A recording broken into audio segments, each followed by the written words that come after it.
Hi, my name is Yogi Parmar, and I'm here to break my silence.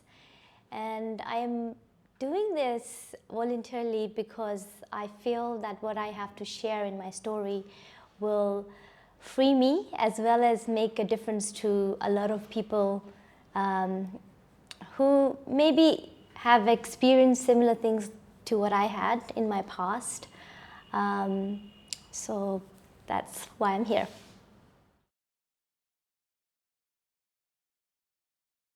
My story goes back when I was about 5 and again at 7 when I was raped. And that experience really sort of ran my life. So we were in Africa when all of this had taken place, when I was about 5 years old. And I was being taken care by our maids. My parents were both at work, and it was myself and my brothers were just kind of playing outside. My maid was kind of busy with or our family, helper, you could say, and we were just playing outside in the ground. And at that time, one of the person who worked with my dad was there, and he came to me and took me for a walk. He's like, "Come, let's go, let's play." So, I'm in that playful state, so I went with him. Like in the middle, there was like this big area, open area, and that's where I was playing, where this guy had come and approached me and took me for a walk, to go and play in the garden. So I was like, "Oh, there's, pretty flowers, come, we can go pick some flowers." And I was like, so excited, and so I went along with him, and I trusted him. I knew that he was a friend of my dad, and it would be okay for me to go with him. So I went with him. So there was nobody in that area. It was, like a closed area where he felt it was okay to take me there. And he started tickling me, and at first it was fine. I was laughing and that. And tickled me so much that I fell to the ground. And then he, came on to me. Still, I thought, this is okay. We're just playing, we're just, having a good laugh.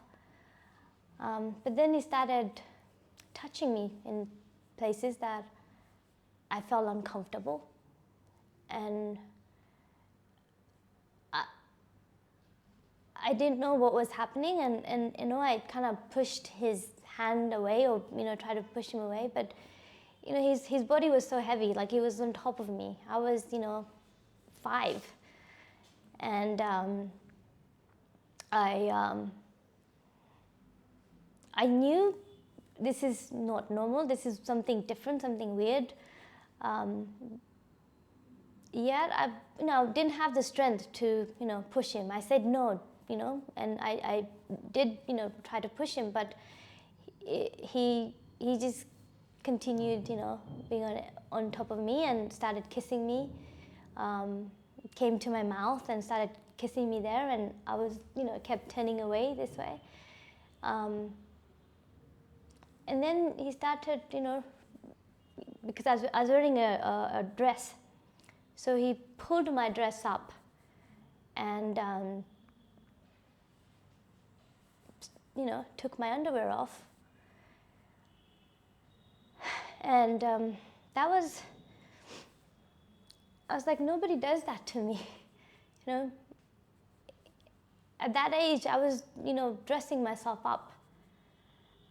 Only my mom used to do that to me, and our maid who used to take care of us used to do that to me. And people who I trusted. And this person, I don't know if I like this. What is happening? And everything started happening quite quickly. Yet I have this detail of that time in this slow motion almost, because it was very uncomfortable, and I can't forget that. It's always going to remain there with me. Anyway, once he took my underwear off. He inserted himself. He took his pants, he lowered it down and inserted himself inside me. And I was screaming at this point, pushing him, and I just didn't have the strength to push him away, to get him off me. And there was nobody around to hear me. My brothers were somewhere playing, and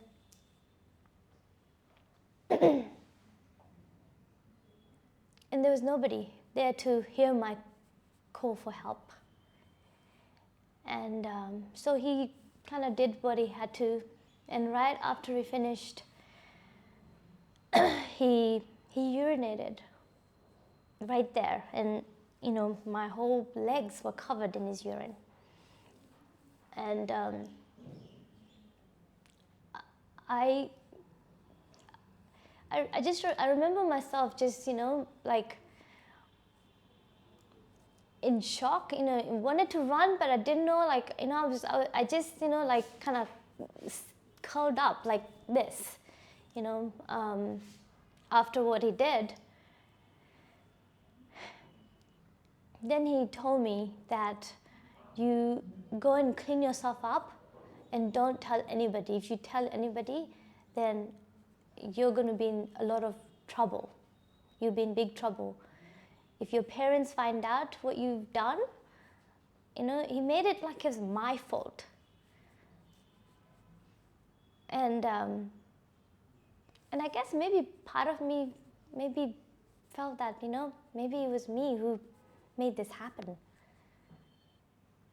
I went home, and I remember just sitting down in the corner and just crying, because one, I was in pain, and I knew something horrible has happened, but didn't know who to go and tell. So I just cried. I just cried for some time. It's like I wanted to say something, yet I remembered his words very clearly that if I was to say something, I'd be in big trouble.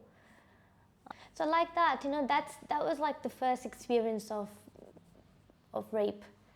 And after that, there were many times where, other men touched me uncomfortably in places that and these are, again, people who my family were, either working together or they had a friendship relationship.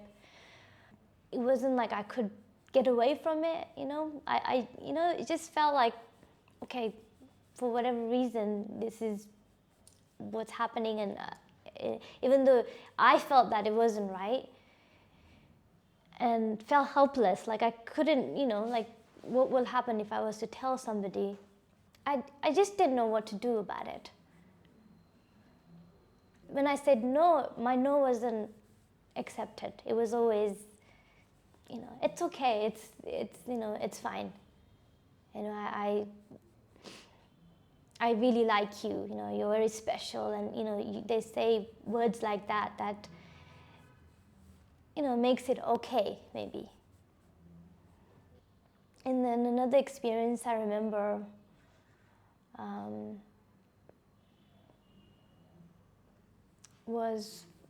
this was a little bit later, maybe I was about 7 years old, and this was a neighbor. So where we were staying, as I said, it was like a hotel. So there was one family that stayed there, and they had a young boy, maybe in his 20s, 18, 20, and he used to, play with us a lot. And again, this is another family that my family trusted and was okay for them to, leave us with when they had to go out for work or other reasons. I was with this guy playing just outside our door, and he also took me for a walk downstairs. And so, we were just running around playing there. And there was another room there, right, as we entered that space to the right, again, very dark room. And it had a swing in there. It was like this big, maybe it's like a big cradle, or you could say. And he decided to pick me up and put me in there.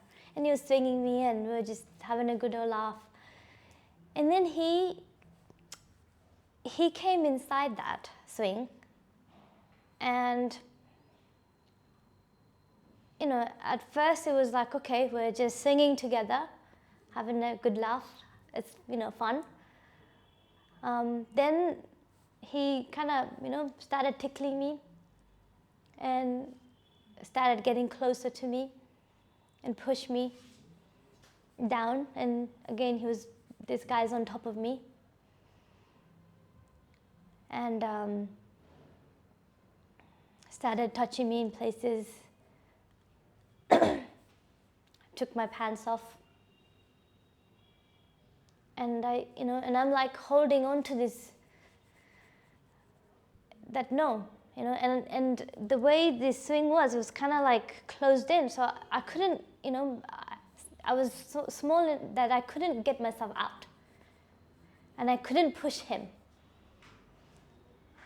And he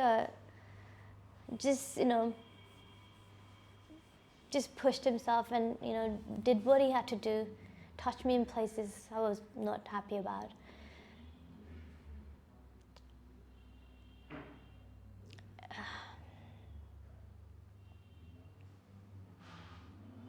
He also, inserted himself inside me.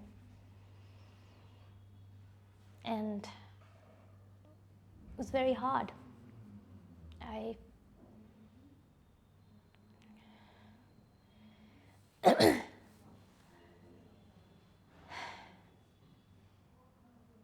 I was in pain.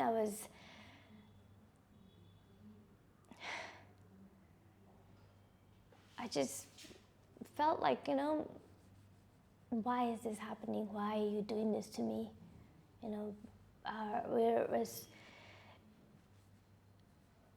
We're like friends, like our families are friends, and why are you doing this to me? Why are you hurting me in this way? After all of that had happened, he just got himself dressed, and it was the same kind of scenario. Don't tell anybody, because if you do, you will get in a lot of trouble. That word trouble was like, so, ingrained. Is like, if I said anything, if I did anything about this, I would be in so much trouble, and I don't know what that would mean for me. I don't know what my parents, maybe I'd get beaten up by them,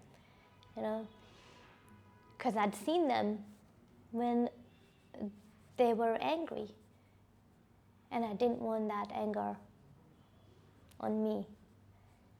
I understand they had their own challenges, and anger plays a big part when you have these kind of challenges.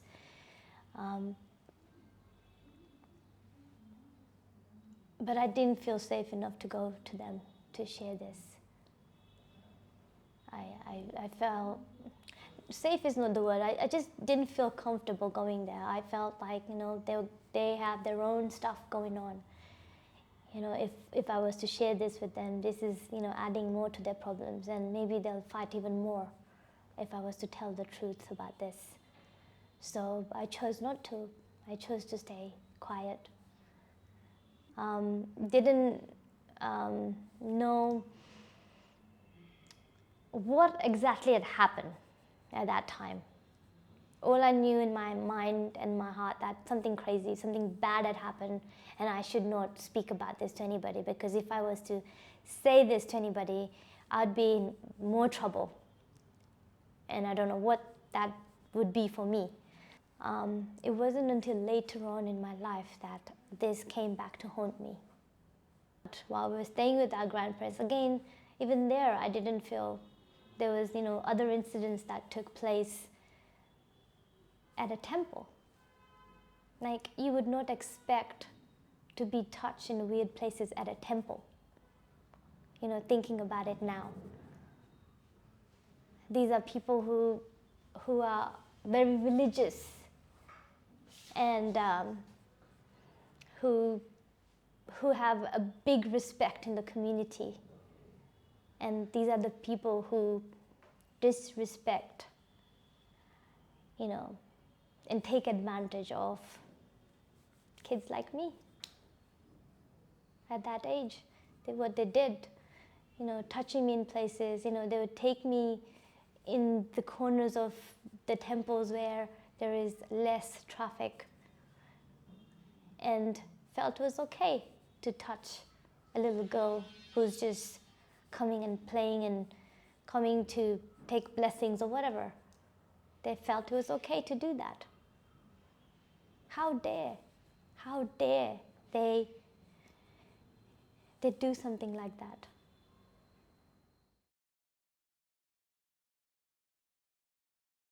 By this time, it was kind of almost like I was used to it. It became okay. And it really isn't. It's not okay to be touched in places that you don't feel comfortable. It's my body. I gave away that power because of fear. That fear of, it took control over me. And it continued, for many, many years. So when we moved, in 86, we moved to UK. And I remember a moment at school where we had these police officers who had come into the school. There had been a rape in the area, and these women police officers had specifically come to speak to just the girls, to just give them some guidance and inform us that we should be a little careful when we're out. And it was at that time when I realized, because that word rape was mentioned again and again during that talk that these police officers had come to give. And I was also learning English, so I remember going to the dictionary and reading about that word and realized what that meant, what had happened to me as a kid. And all that memories that were as a kid, later on as I'd forgotten, came back. How dare they do something like that? I remember that night not going to sleep, just crying out till early morning, realizing what had happened to me and how so many people had taken advantage of me. And I felt like maybe I should go and, tell Mom. At that moment, I remember, should I go and tell Mom now? But I felt so disgusted, so dirty, so scared. I thought I might, get in more trouble. Things are really good right now with me and Mom. That fear of rejection, maybe, the fear of how I would be looked on. I didn't think for a moment that, okay, maybe I'll get comfort from this. Never crossed my mind. In my mind, it was, I did, something horrible had happened, and partly I maybe blame myself for being in the wrong place at the wrong time. That if I wasn't there, if I wasn't playing there, this wouldn't have happened.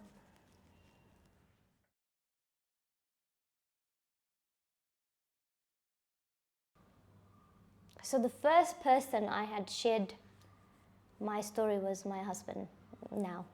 At that time I was dating him, and he was the first guy I shared this story with. And I hadn't planned to tell him this. I thought this secret is going to die with me. However, life is such that it brings situations that, it'll keep reminding you of, this horrific past. One evening we were watching a movie, and there was this movie about this one girl who was being raped. And my boyfriend at that time said to me that she was asking for it. Look at what she's wearing. And that ticked me off. Like, I was so upset, I was so angry that I just got up in rage and went into the other room, and I had to lock myself up because I was like so upset. Like, how dare he say, this is somebody who I absolutely love and adore. How dare he say something like that? He has no idea what that feels like for a girl to go through something like that. Obviously, he didn't know what what I had gone through in my past. And, he knew something was off, because that was the first time I reacted in that way. And he came to me and, he said, come on, just open the door. What's going on? Like, why are you so upset? I said, I don't want to talk to you. You just go away. I need to just be locked up here and just be by myself for now. And he just kept knocking and knocking. And thank God he kept knocking, because that night, he didn't give up on me. He knocked until I opened that door, and it took, quite some time. And when I opened that door, he just held me. He hugged me. He's like, okay, whatever it is, it's okay. Just tell me. And I said to him, if I tell you the truth, you're going to leave me. And he's like, no, don't be silly. Just share. Whatever it is, just tell me. So I said, okay, fine. You might leave me, but I guess you're not going to give up on me, and you want to know the truth, and you're not going to give in, so I'll tell you. And I just started crying, first of all. I just cried, and he just held me. He just gave me the space to just, cry, do whatever. And finally, then I told him, I said, I was very upset with what you said when we were watching. He goes, yeah, I know. I saw how you reacted, but I want to know what was the reason for that, because obviously there is something there. I said, well, that happened to me many times. I've been not treated correctly. So many times people have taken advantage of me in this way, and you're the first person who hasn't done that with me. And that's why I'm scared to tell you. I was scared to tell you this, because he goes, don't be silly. Because I'm so glad that you finally told somebody. He goes, does your parents know? He started asking me a lot of questions. I said, nobody knows, only you know now.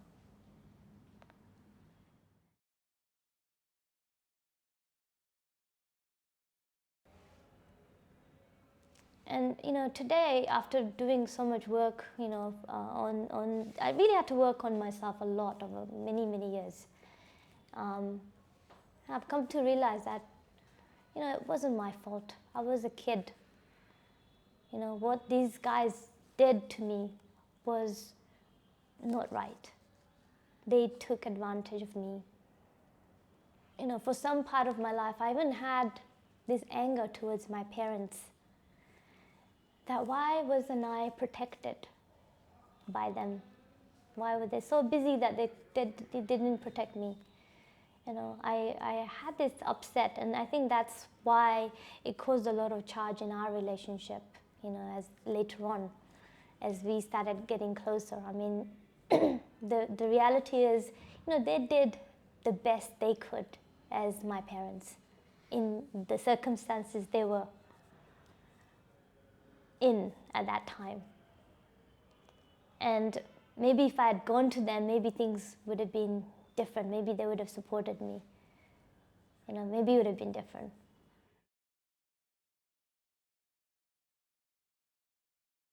Things that I was hearing, other people's success stories and what's possible, and how fear can be for people, and how we need to get past that fear, to achieve anything in life. So I was, surrounded by this kind of conversation all the time, and I believe that's something that has kept me strong, and obviously his support. There was certain programs that Vijal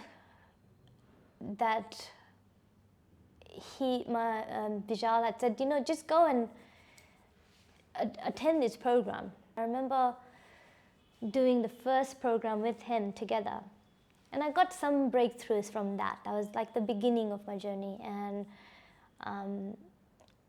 I dealt with anger at that time. Anger towards my family was what came very clear. And during that program, I remember calling my parents and telling them that, our relationship has been such that, I've been wanting more, but the truth is I haven't been able to get more because of how I felt, this anger that I carried towards them. And I don't want that. I said, I realized today that everything that they did their best. And it's not their fault in any way what had happened to me. It was just circumstances. And I apologize for how I was with them. So forgiveness is one thing that I had to, that was the beginning of that. I did that with my parents. I said, please, forgive me for being so angry at you. I don't want our relationship to be this way. I want us to be close. It's the first time I also experienced this sense of how much that I was cared for. I didn't see that before. And that shifted my relationship with my family and slowly started giving me a little bit of confidence to go out there and speak to more people.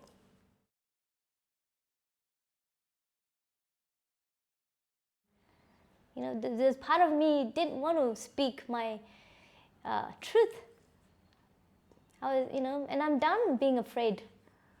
I realized I have so much going for me, so much opportunity, so many amazing people around me that care for me and love me. And that's where I need to focus my energy towards. Today, my relationship with my parents is absolutely amazing, because of the work that I've done. So I know what is possible for a lot of people out there, and the reason I'm sharing my story and talking more about it to other women who have gone through a similar situation, not just women, men too. I think there's a lot of men out there who also have gone through these kind of challenges. I don't look at it as a negative thing anymore. Sharing this with others, obviously, I'm coming from a different space. I'm not. I'm feeling more and more comfortable with talking about it with people, because I see the positive of that. When I share this, I see how it's impacting others and is giving other women power to come forward and speak. And so much going on, yet I knew that if I didn't do this and broke this silence, I won't be free. I want to, feel free from speaking my truth and to be support to others. If my story can empower other women to see what's possible for them and what they can do differently, starting from now, then whatever all of these negative experiences that I had gone through, maybe it was worth it. Maybe that was the reason why I had to go through this, so that I can give these gifts to other women or other people out there, other men who can see life differently.